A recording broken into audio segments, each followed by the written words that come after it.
Oh, welcome back, ladies and folks. What's going on? A adjustment to the camera. 1 second. Priorities. We're kind of switching up this week. I decided to try something new. I said I was gonna plan my podcast.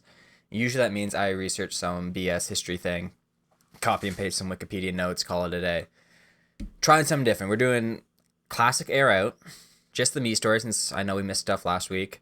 But I did write down a good I got 1,645 words here written out. I tried to just sit down when I got home from work today and just try and get like an organic script that's like in my voice and hope that would help me keep on track better in the podcast. So I'm literally gonna read this whole thing. This first part of this podcast is probably gonna be all scripted. So we'll see if my tone of voice is weird and it sounds like I'm reading it.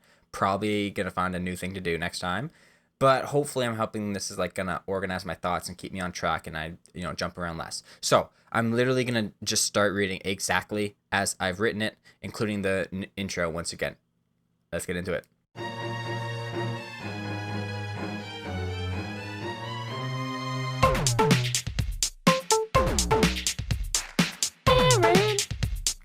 Aaron. Aaron. When there's stuff on your mind and it's feeling unclear, just hop on the mic and speak without fear. Aaron.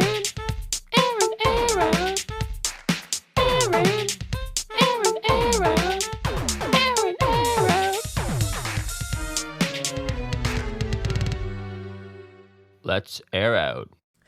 What's going on, ladies and folks, and welcome back to Air and Air Out. I know season 2 has been lacking so far. I am very aware of that. I've had multiple podcasts coming out on bi-weekly, schedules after I promised, like a month or two ago that I would release an episode every single week. But if you're still believing me when I say those things, you're probably new here. As some of you may know, I already screwed up the script. I do have a good reason for missing the past week. As some of you may know, I absolutely crush job interviews. I'm 22-0, undefeated when I get into that conference room. 22 job interviews, 22 job offers.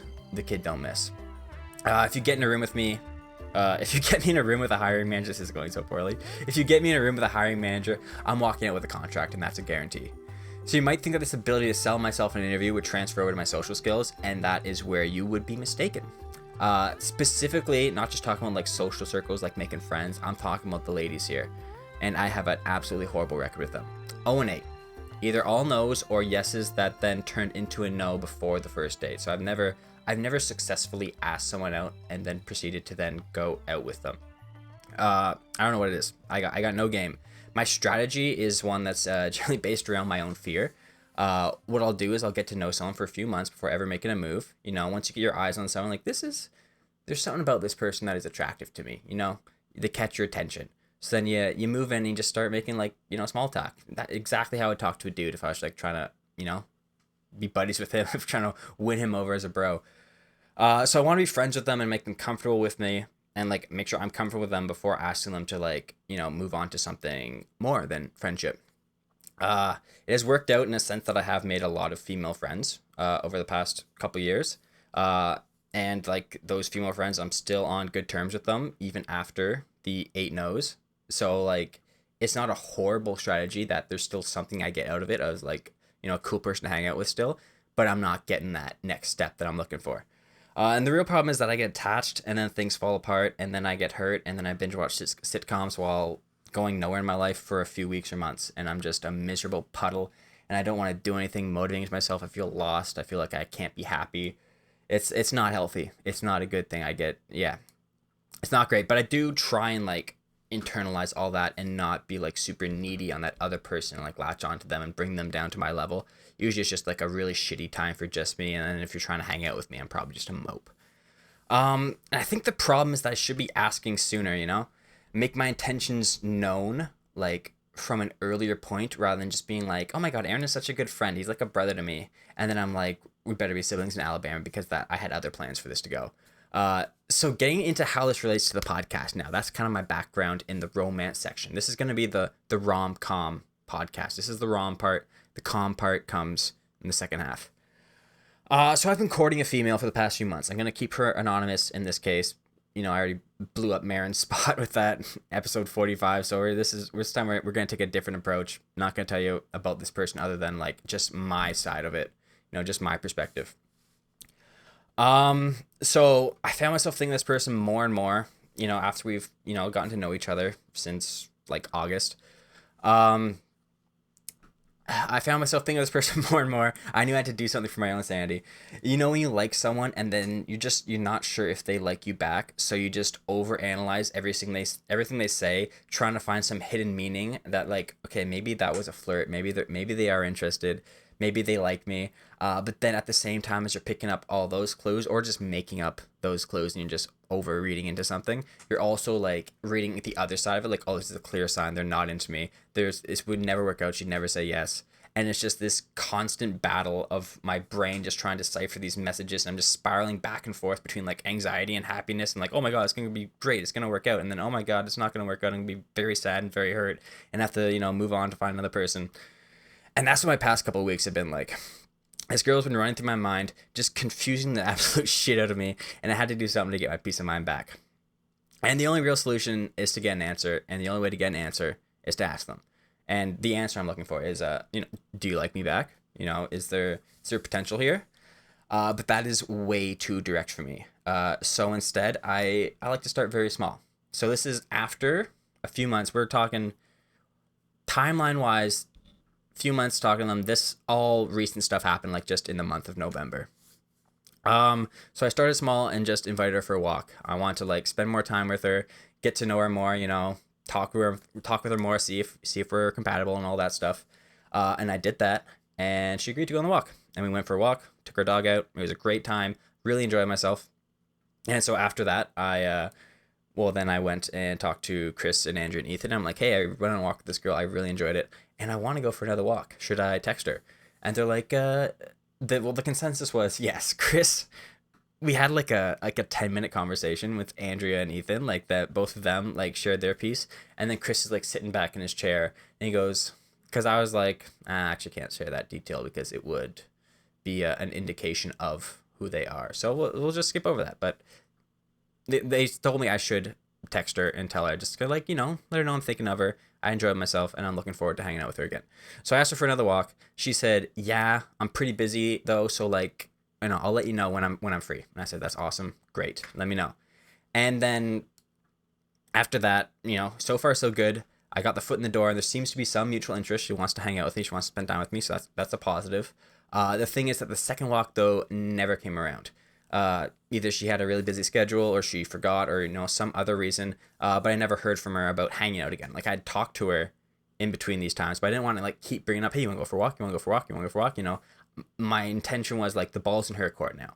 I told her that I like going for walks, took her for a walk, and now it's like, it's on you. If you want to go for a walk again, I'm always game, but you gotta ask me back. So we texted at night. We would text, in the evenings. Just small conversations here and there. And one evening I'm at Chris's house. I think this was it was a Sunday night, and I was staying over after our Sunday night game night, and we're just like chilling on his couch in the basement. I think we're just watching like golf videos or something before I fall asleep. And I text her good night, and her response to me is, "You too, home slice," which as soon as I got that, I like just dropped my phone. Like, devastating to hear. Just Chris, I showed it to Chris, and he's just like, oh man. That is not good. That is not good. I think home slice might be the most platonic name you can get called. It screams, I only see you as a friend and nothing more. Like, home slice, it's like, bro is above home slice. I'd rather be called bro than home slice. Like, it's a crushing blow, and it's like, message received. I get it. I understand. Did that stop me though? It should have. But see, I still didn't get that direct answer I was looking for. So I just kept on doing what I'm doing. Just kept being, just use that Brockstar charm. Keep chatting with her. Just keep being, try not to be a creep. Just be friendly. Try and make her comfortable, and like I'm enjoying my time with her, and try and make her enjoy her time with me. Like, that's all I can do. Now, it should be noted, I do my best to not come off as clingy or overly attached. I didn't even realize I wrote that. That was just improv before. I don't text constantly, and I take no for an answer. At the end of the day, I still want to be friends with her if things don't work out. So it's like no sense in being a creep and pushing her away, because that would be even worse if after all this, then I never got to talk to her again. Like, that is the worst case scenario. So I want to avoid that scenario completely. After about a week of normal conversations, I decided one day to just ask her if she wants to go out sometime. Like, I had had enough. My brain is still spiraling. It's just a bowling ball bouncing off the gutters, going back and forth. I don't know if I'm going to get a strike or a gutter ball. I don't know what's going on. And it's just driving me nuts. Like, I'm staying up at night. I can't deal with it anymore. My mind's a mess. I need to get it back. So I ask her out when I get some alone time with her, and she responds that she does have a crush on me. Sick. That is ego boost. But she's not in a place to see anyone, which sucks. It sucks, but like I respect her honesty. But you know, you got to keep your chin up, and you say that's fine. And I did get a direct answer. I got an answer to the question. I'm proud that I asked the question. And I just said, you know what, okay, hey, thanks for the answer. Sorry this made you uncomfortable. And then just like continue the day as usual. Just, you know, still pals, still hanging out, still having a good time. I didn't want to like ruin a friendship. So I was like, yeah, no weirdness, just a couple friends hanging out. However, at the end of that day, she asked if I want to go for a walk, which was very, very interesting to me. That the week before, you know, no walk invite, but after I asked her out, immediate walk invite. Very interesting. Did I make an impact when I was direct and asked her out? Who knows? So the next week we hang out more than ever and are texting more than usual. So I feel like things are going, you know, really well. And I'm getting my hopes up slightly. Like it feels like I'm making a good impression. And she invites me out to see her on the weekend. And we have a really good time. So, I missed an important detail. So yeah, we hung out on Saturday. And then Saturday night, I'm texting her. And once again, you know, I always say goodnight, you know, gentleman, chivalry, not dead. And her response to my goodnight text was, you two, see you tomorrow, home slice double heart. Home slice double heart emoji. I told you I've been confused before. This was just an atomic bomb in my brain. Like that's psychological warfare right before bed too. It's like 11:30. Like, and then she sends that and goes to bed, and I got no communication with her anymore. I immediately text Chris like, what the fuck is this? Like this is absurd. This is against the Geneva Convention. This is like immoral. This is inhuman. Just destroying my mindset completely. I have no idea what to feel. You send me home slice, the most platonic phrase you can ever call a man, and then double heart emoji, like, which is like, hey, I'm actually really into you. So they like cancel each other out, and now it's a nothing. It's just nothing. She said see you tomorrow. I don't know. I didn't know what was going on. I laughed at it too. So I'm like, this is so crazy. And I got a chuckle out of it and sent Chris that, and he laughed at it too. Said that's so funny, man. I got no idea what to tell you. So I wake up Sunday morning and I'm like, I got no idea what's going on anymore with this girl. So we're going to like a same event on Sunday. This is last Sunday. And I'm really looking forward to seeing her and like spending the night with her. I think it's gonna be a great time. You know, we're getting dressed up. She helped me pick out my outfit, so I'm like super excited to see her and, you know, just have a great evening. And when the event gets going, I'm having a lot of trouble like catching up to her and talking to her. Like it felt like every time I was walking into a room, she's like just walking out of it, or like I'd join the table and then she'd be, you know, go off and talk to other people. And it, you know, it didn't feel great. The event lasts about 2.5 hours, and as it's winding down, people are leaving, and her friend approaches me. You know, she's had a couple drinks and says, "Hey, you need to stay with her tonight. She changed her mind." And I was like, "What? Excuse me? She has the Brockstar charm work? Did I finally persuade her?" And then the night has now taken a very pleasant twist. It went from me thinking that she's avoiding me and doesn't want to talk to me after that like text she sent me of home slice double heart, to now I'm like, oh, maybe she's being weird because she realizes she does have feelings for me too, and that's why she's now feeling awkward around me. Which I totally get that because I feel incredibly awkward around people that I'm attracted to. So we meet up at the end of the night, and it's cold out here, so like she wanted to let her car heat up and let herself sober up a tiny bit. She didn't drink very much, but you know, sometimes you just gotta play it safe. So we sit in our car and we play this golf game we've been playing. And she brings up that yeah, I've been texting people saying, yeah, I really fucked up and I regret saying no to you. I wish I could have said yes. And I said, you can absolutely change your answer. You can change it right now. And she did. She changed that no to a yes. So you know, we finish off our 9 holes of golf, and we chat a bit more. We plan a date for this Friday coming up. And then as I'm getting out of the car, she asked for a little kiss, and the Brockstar delivers after I bump heads with her when I lead in for the first one, and we have a good laugh about it, and then, reorientate our heads, and yeah, it was a fantastic night. I got into my car and was just fist pumping, just yes, just cheering and fired up. I was so stoked. I finally I turned that 0-8 into a 1-7, and that's what an incredible feeling. No longer unvictorious. And like I said before, I'm really proud of myself because this would never have happened if I didn't man up and actually just ask her. Like, I would still be wondering at this point, am I reading the signs wrong? And because the only person, like, I say I'm 0 for 8, and I've talked about how Sarah and I dated for 3 years, but Sarah asked me out, and that was like way easier. Takes all the pressure off me. That's awesome. But like, it's a terrifying scenario having to tell someone how you feel, because you have to make yourself so vulnerable and like be open to being hurt, and then like just with the hopes that they're feeling the same way. And as I have learned in my life, that is like that fear of getting hurt is almost like it's worth taking that chance because the yes feels so good. Like the yes is just so uplifting and just brings you so much pure bliss and joy, and it's more than worth it than that couple weeks of feeling like shit after they say no. So now I'm just eagerly waiting for Friday night to try and not embarrass myself in front of her and make awkward small talk and try and be a gentleman and just have a wonderful evening overall. So it's interesting how things can change once there's a mutual attraction. All the like small flirting you would do in conversation, like, it seems to go away, which is weird now that you both know you like each other.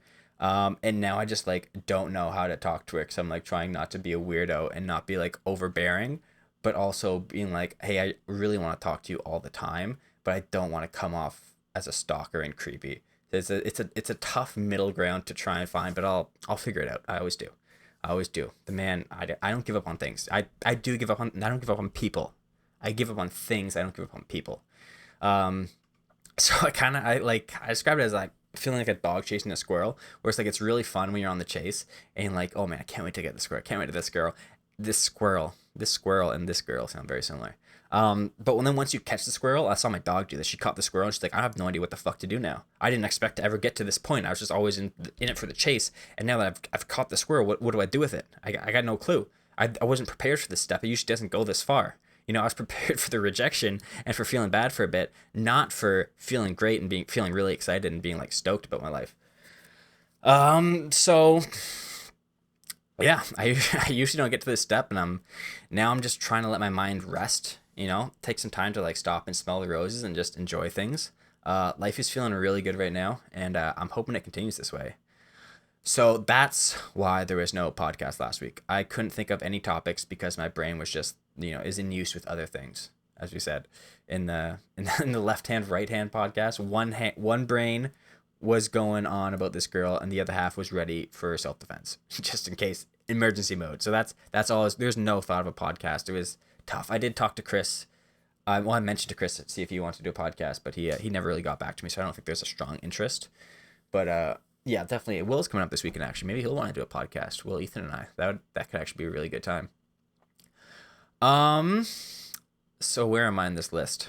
And now that I've told you that story, let's touch on a couple other things that happened in the past 2 weeks.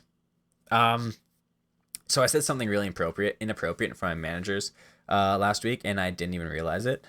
So we're in like the winterizing stage of the golf course.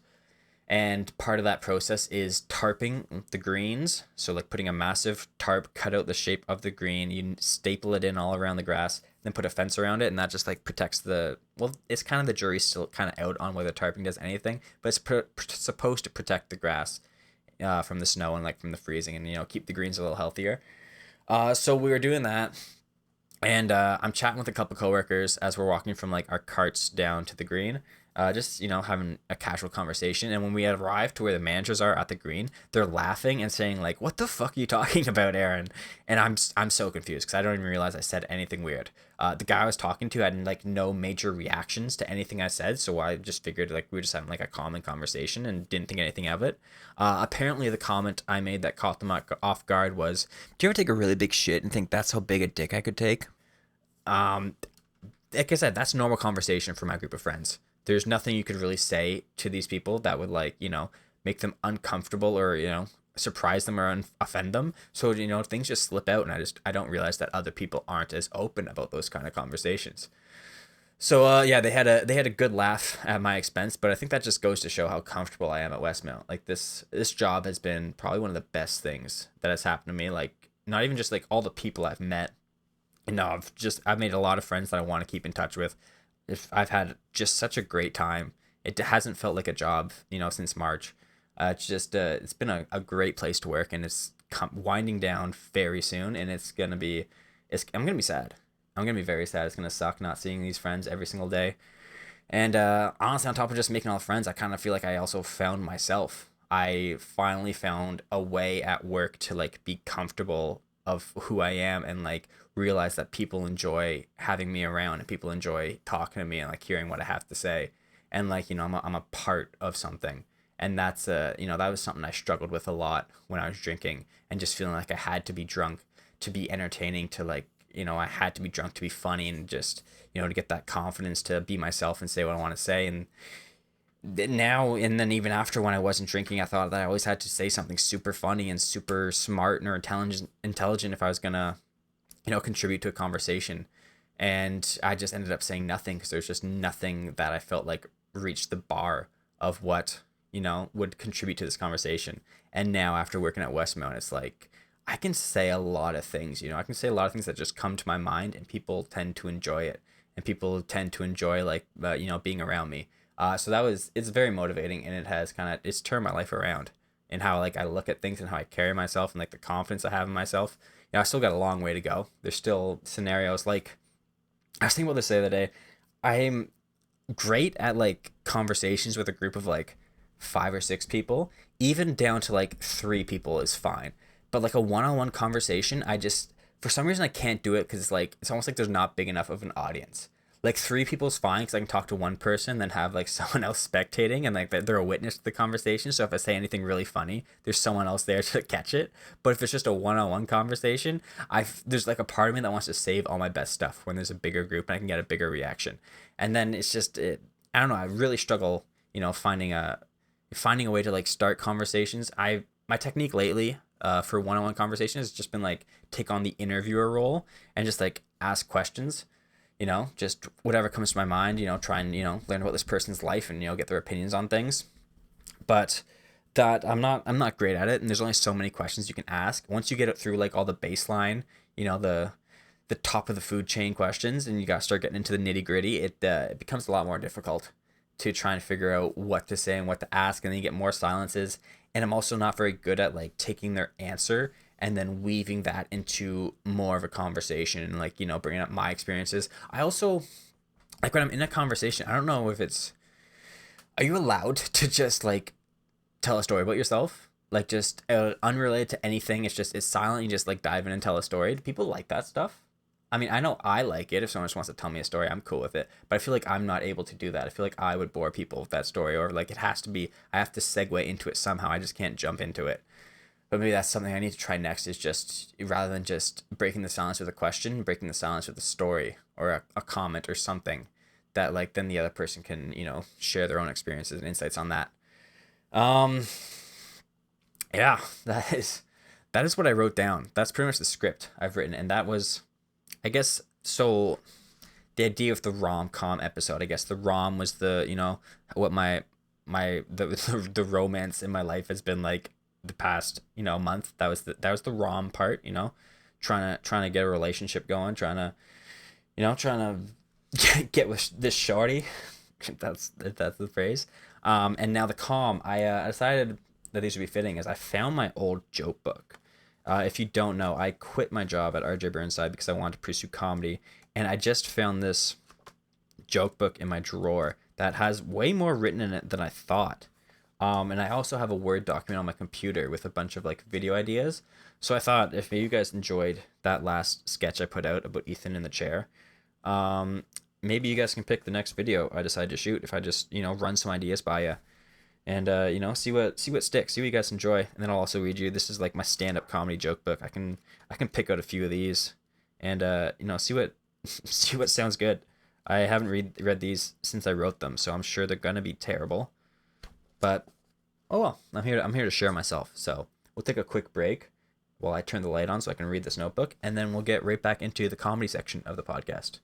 Take it easy. Do. Musical interlude. All right, guys, we're back. We're back here. You're gonna. This is gonna see if I have a comedy career. I guess these were. I don't even know what most of these ideas were. I'm talking about this joke book I talked about. Ethan had mentioned in the last podcast that he really enjoyed all the stories about future Aaron, and I just fucking hate that guy. You know, the delayed gratification. Why would I give him any gratification? I want it all. He said that's like a really good premise that I could flesh out more. So that was cool to hear. Hope you guys enjoyed that as well. You want to hear the inscription I wrote on the very first page of this book? Today is May 6th, 2019, and you're currently christening this journal as your joke book. The first joke being the state of your writing. It has not improved since you started, which is quite impressive. You don't want to work for a living, you want to enjoy living, so work to be a comic. You are funny and quick-witted and have a passion for fashion, I mean laughter. So that is what I wrote. I think I wrote this May 6, 2019. So I would have been like just out of Durham College. I think Sarah got me this notebook. So where did that one I just wanted to read though? I think it was January 21st was the first one I just saw. Yeah, January 21st, 2021. That's, or maybe I should read the very first one actually, and then come back to a 2021 one. Want to hear the very first one I wrote? It's called Arguing with Your Parents. We get along pretty well, but sometimes the most insignificant request will light me up like a match in a Boots and Hearts outhouse. And I mean insignificant. I once had an absolute meltdown when my parents asked me to bring up my recycling from my video game setup. I decided that this was the hill I will die on. Or I put my foot down this... I can't read my own writing, like I just said in the intro. I put my foot down this waist far. Or, for some reason, this menial request sailed clean over the rational side of my brain and landed on the raging, cowardly side that shouts at people with my windows up and wins arguments in the shower. So yeah, my parents asked me to bring up a couple cans from my desk downstairs. I shouted that they always ruin my personal time and I have to drop everything for them. My reason for being so upset by this... my macaroni and hot dogs will get cold. I had just made macaroni and hot dogs and they asked me right at that point. And for the detail here, I was 25 at the time. As I'm walking downstairs, I'm rewatching the tape of what happened in my head, and I come to the conclusion that I've gone way too far. You know how it goes. You get so caught up in the moment you miss your exit. Some people can catch the mistake confidently mistaken, overreaction. The highway... I don't understand how I wrote this. I think I was trying to get at the argument highway.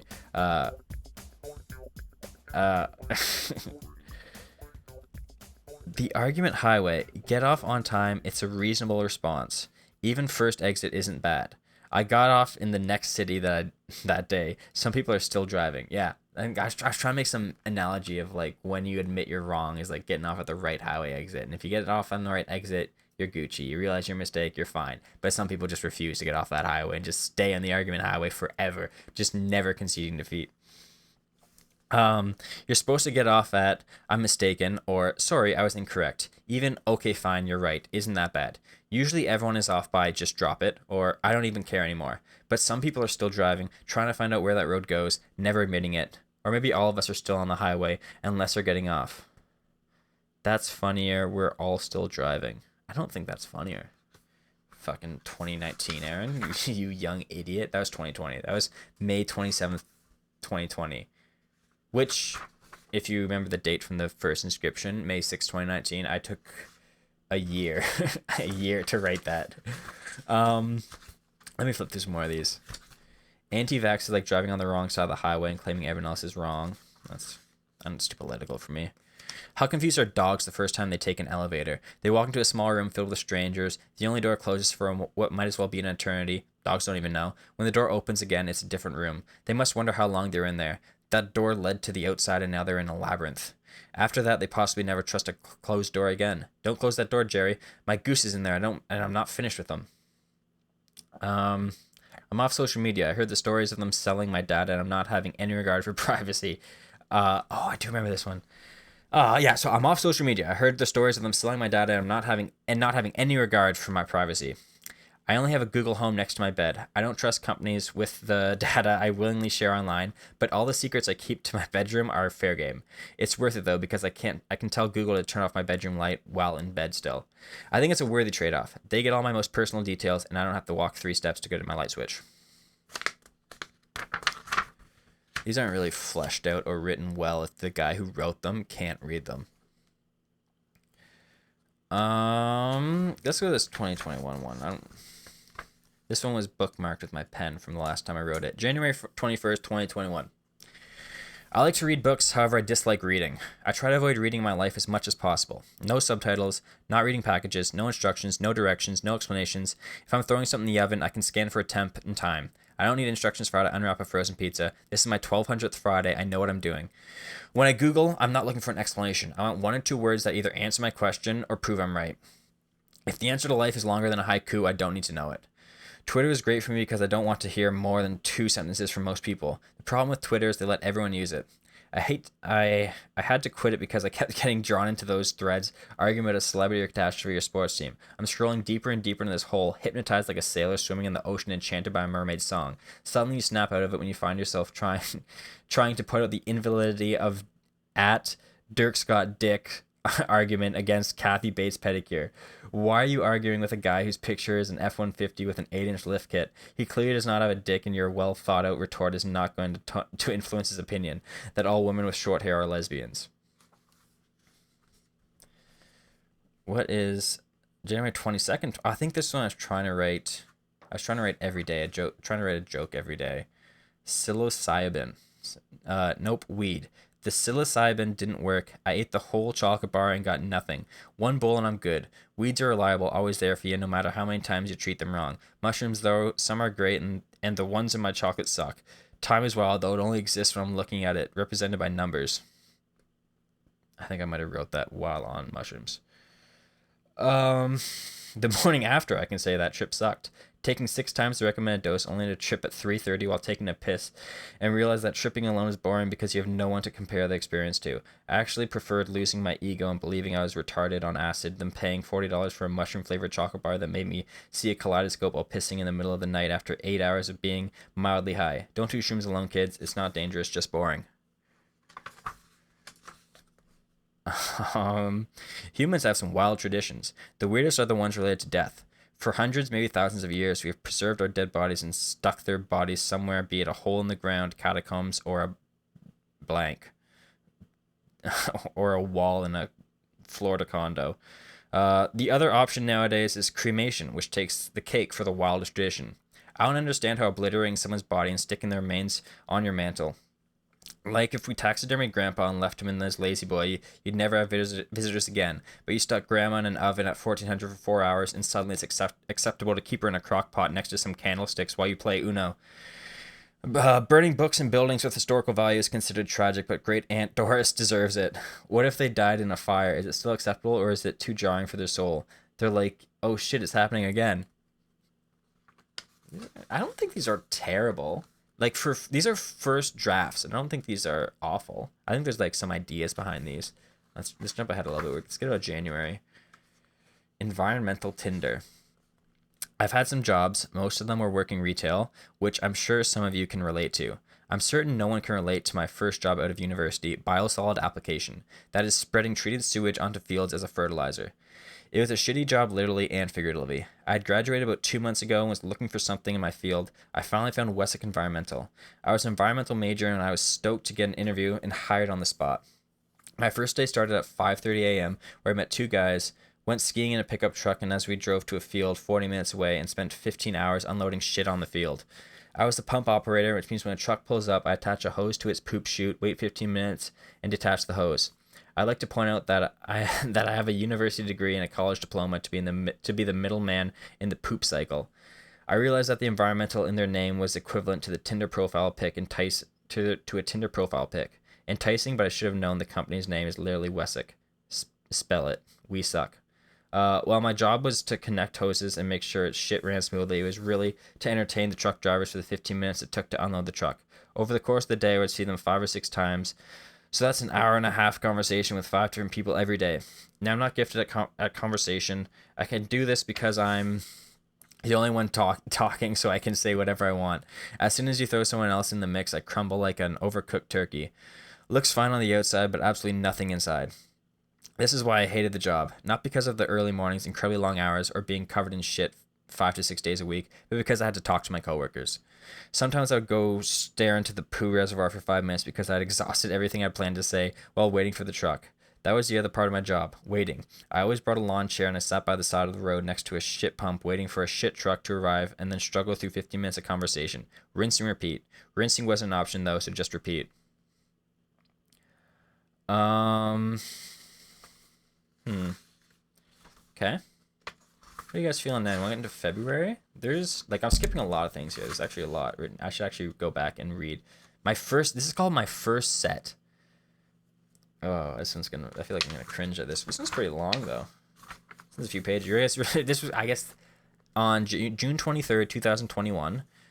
This was my planned first set. This is just before I'm actually moving to Waterloo. I think I just told my job I'm quitting after or before I wrote this, but right around that time. Sorry, I'm not looking at the camera. Hello, this is my first time, so if you find you aren't enjoying yourself, I assure you I'm having a far worse time. My name's Aaron, I'm 26, and I have a terrible fear of talking to strangers, poor financial management, and a history of depression. So I've decided to quit my stable job as an environmental scientist to pursue my career in comedy. Did I mention my lackluster decision-making skills? It's been a long journey to get here today, through a variety of jobs and schools. My first job was for a multi-billion-dollar company, bit of a humble brag, but during my time as a cashier at Walmart, I had one aspect of the job I always hated, small talk. I had to pretend to care about every customer in the store for 8 hours a day. Now, a normal person would just talk to the customers and be themselves. As an anxious person, though, being myself is not an option, so instead I decided it's better to script my interactions before they happen, so I always know what to say. Now, the base interaction I'm sure we've all experienced multiple times a day. It's pretty straightforward. How are you? Good. You? I'm well, thanks. We both know neither of us are good, but for the sake of the other person, we will follow the procedure. Now, what I would do is look at my line of customers and plan each greeting in response. He gets a how's it going and an I'm good, thanks. She gets a how are you today and a very well, thank you. And he gets a how's your day and can't complain. It works great because now I don't have to worry about looking like a tool. I've got it all planned out. It all went well until we get to customer number 3. Hi, how's your day? Can't complain, you? Paralyzed with fear, he read my line. I can't respond to can't complain with a can't complain. He'll think I'm mocking him. I've got no contingency plans, so I've got him improvised and time's ticking. So I open my mouth and utter the words, nothing bad here. I've read this story on the podcast before. That's the most suspicious response you can make to the question, how are you? It's the sort of thing you write on a sign next to the hole you just covered in leaves as you wait for an idiot to walk across them. Now he's staring at me like I'm being held at gunpoint under the register, and I'm staring back wondering why I didn't just say, I'm good, thanks. At the end of the transaction, he goes on his way, glancing behind the register for the man holding me hostage with a gun to my kidney. As he leaves and I finish my shift and continue to think about this moment every time my head hits the pillow. That's actually the last thing I wrote in this journal. Wow. Well, those are some of my comedy bits that I had planned out. Let me know if you enjoyed any of them. I'm fascinated by time. I got more of these I can read to you. So if you guys did enjoy that, let me know and I can read more. But now you guys want to hop into some video ideas? I can these will be much less of me just reading because they're just like little one sentence things or like a couple words describing the video, so I can kind of flesh them out as I read them to you. Let's look at the sketches first. I kind of have it split up as shorts and TikToks and into sketches, and there's probably like, I don't know, 30 or 40 things in here. So the sketches, I think I've talked about some of these before. Child Pawn. So you know the show Pawn Stars, and there's another show on the Action Channel or History Channel, Hardcore Pawn.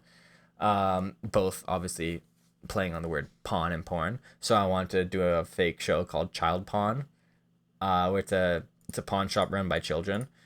I think the tagline I wrote in my phone was like, he gave me 3 chewed up grapes for my father's Rolex or something like that. You know, just like kids handing like very priceless objects, smearing like having like peanut butter and jam on their fingers. Some guy walks in carrying a kid and he's like, oh, I greatly misunderstood this sign. All things like that. Child pawn, but I have to have access to kids, which is tough. Which is very tough. Mission Impossible sketch. So let me try and paint you this picture in your head. So it's like, it starts as like action shots of this dude, this spy in like a nice tuxedo. He's looking good. He's got to infiltrate this mansion, which again, I don't have access to a mansion. That's why most of these ideas haven't been done, because this takes way too much set. And it's like a montage of him like scaling like the vines on the side of the building, you know, crawling through the vents, rolling between the hallways, between doors, ducking under lasers, all that stuff. So it's like a cool action montage.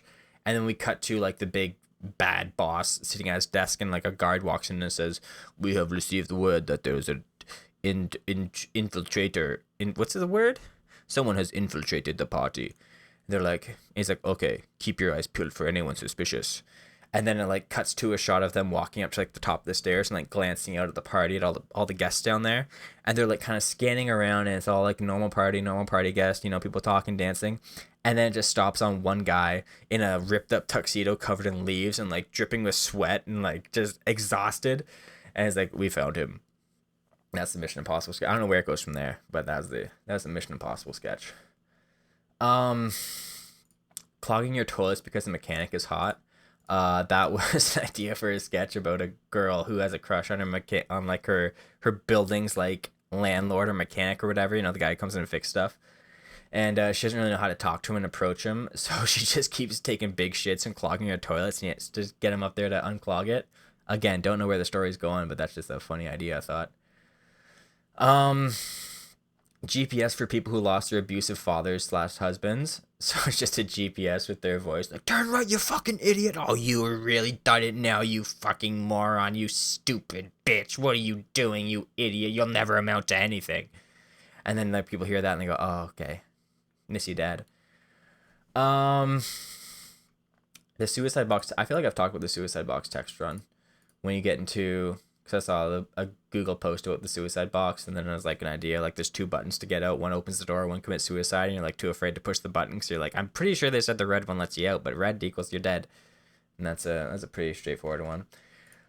Solid rainbows. That was just a conversation I was having with Sarah and Henry like 2 years ago, like how funny the rainbows were solid, and just like you like see a rainbow like coming down the road, oh, it's so beautiful, and you drive into it and it like smashes your car, and this rainbow is just like destructive to the world. It wouldn't even be like a really comedy one, it'd just be a lot of CGI.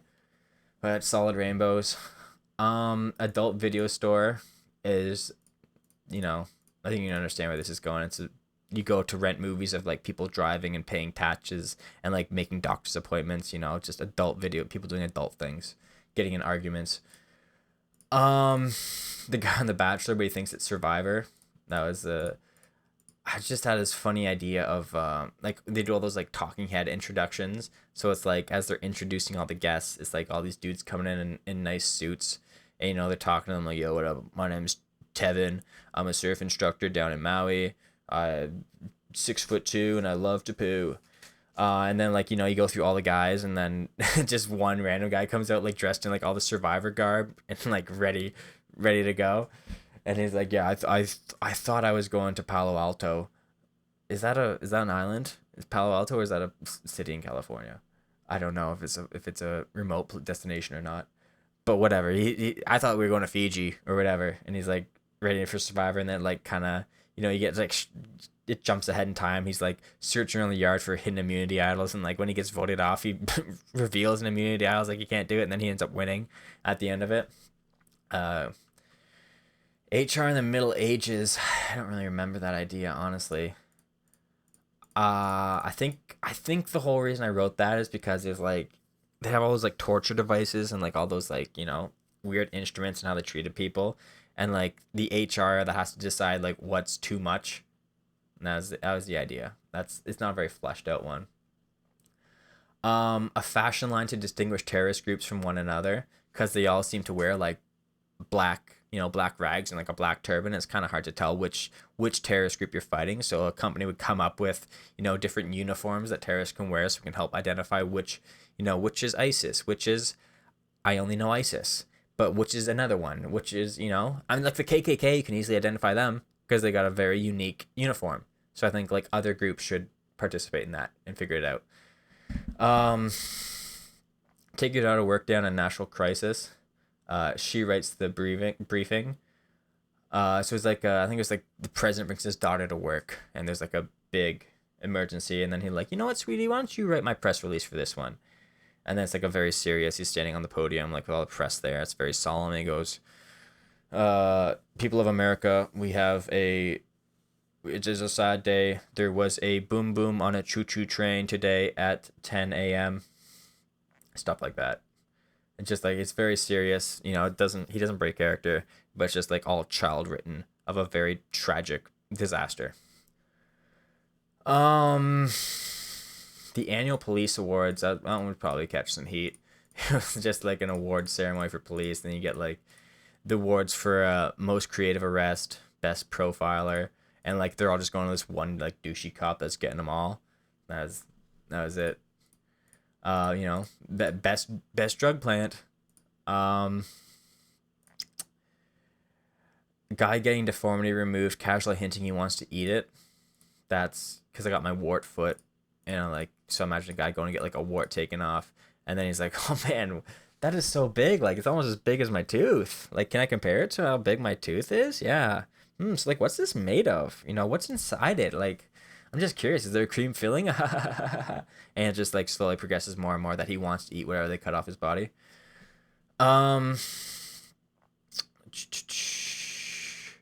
Music video. I already pitched this to Ethan. A music video featuring two rappers, Lil Insecure and Lil Overweight.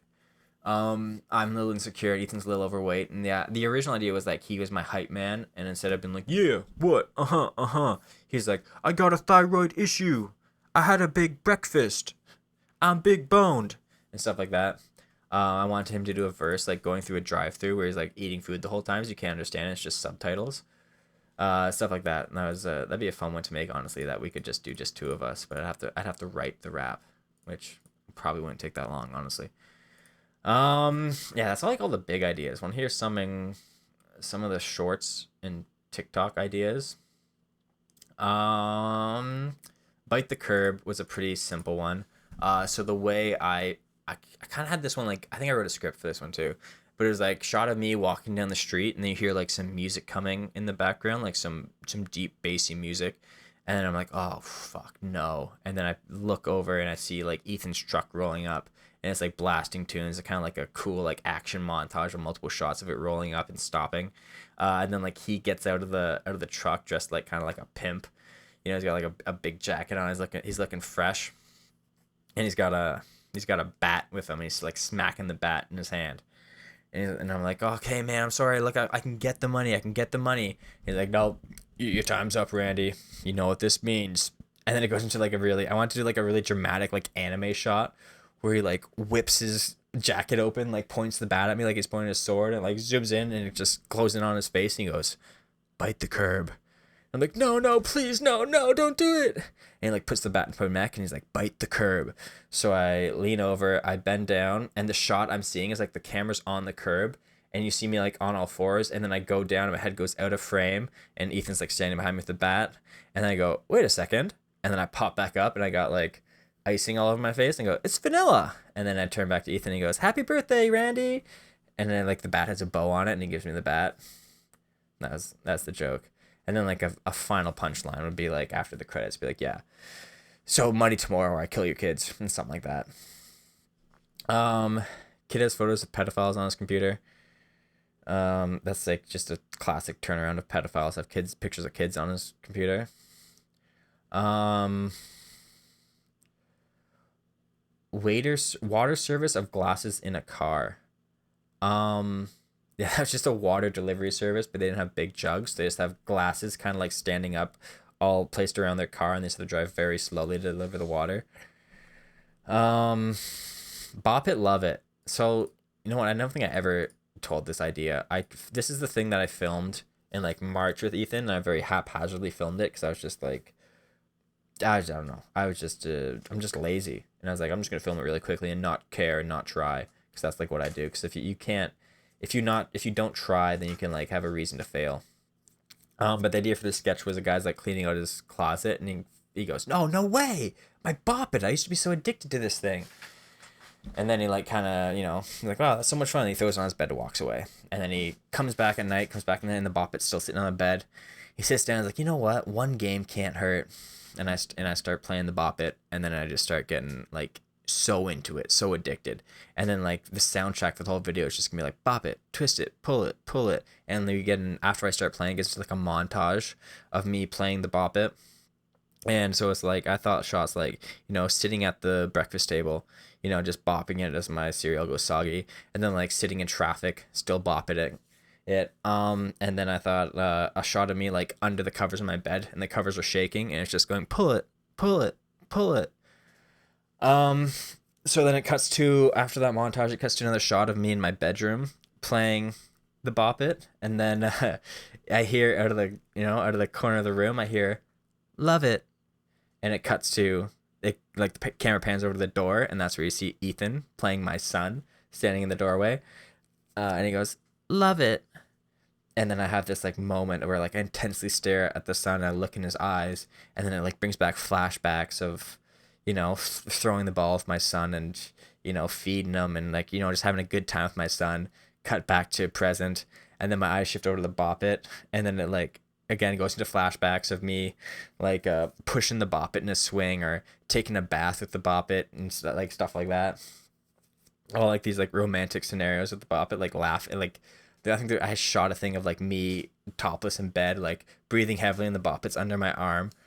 And then it cuts back to present, and I'm like, my eyes are darting back and forth between the kid and the bop it. And then I slam the door on the kid's face.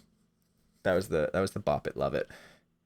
Because the idea was, I always do, if the bop it says pull it, I pull it. If it says twist it, I twist it. If it says push it, I push it, So then the son's like, oh, I want my dad to love me, so I'll say love it, and then he'll love me. And it didn't work. Breaking up with dead girlfriend over Ouija board. I feel like that kind of self-explanatory. Registered sex offender. How do I get registered?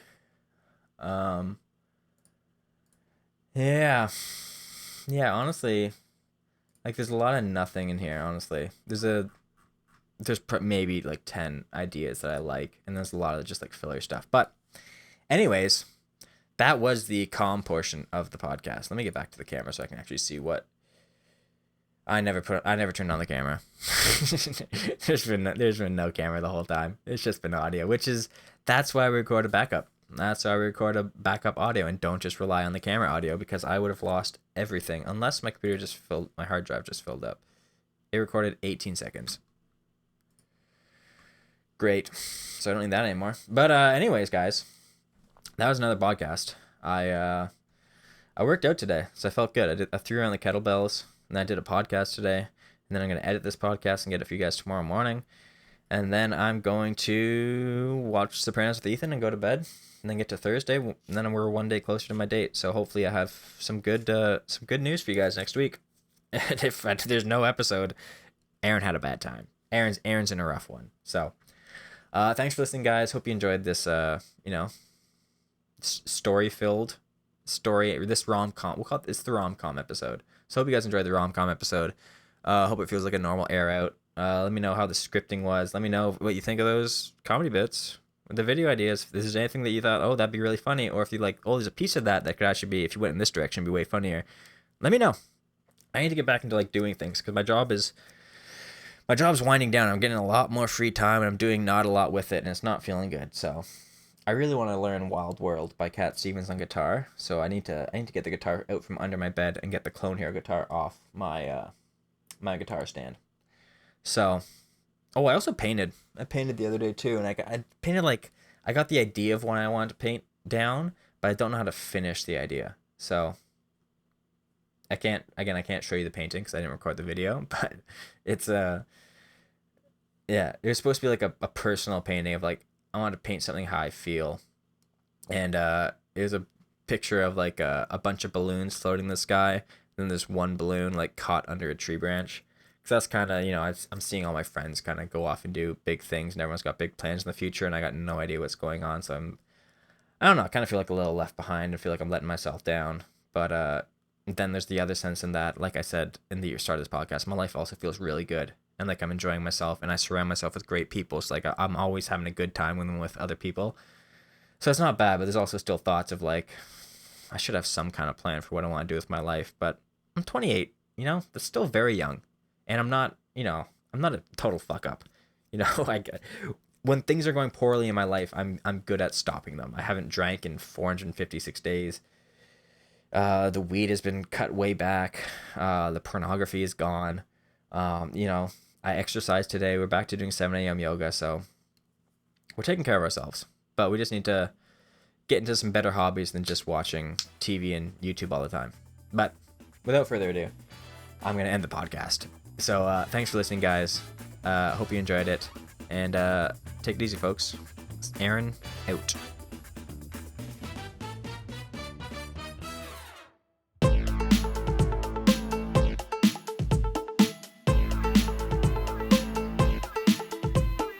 Aaron's weirdo.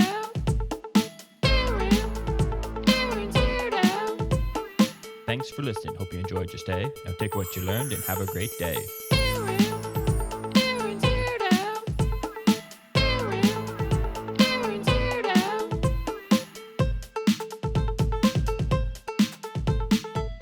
Damn, it feels good to air out.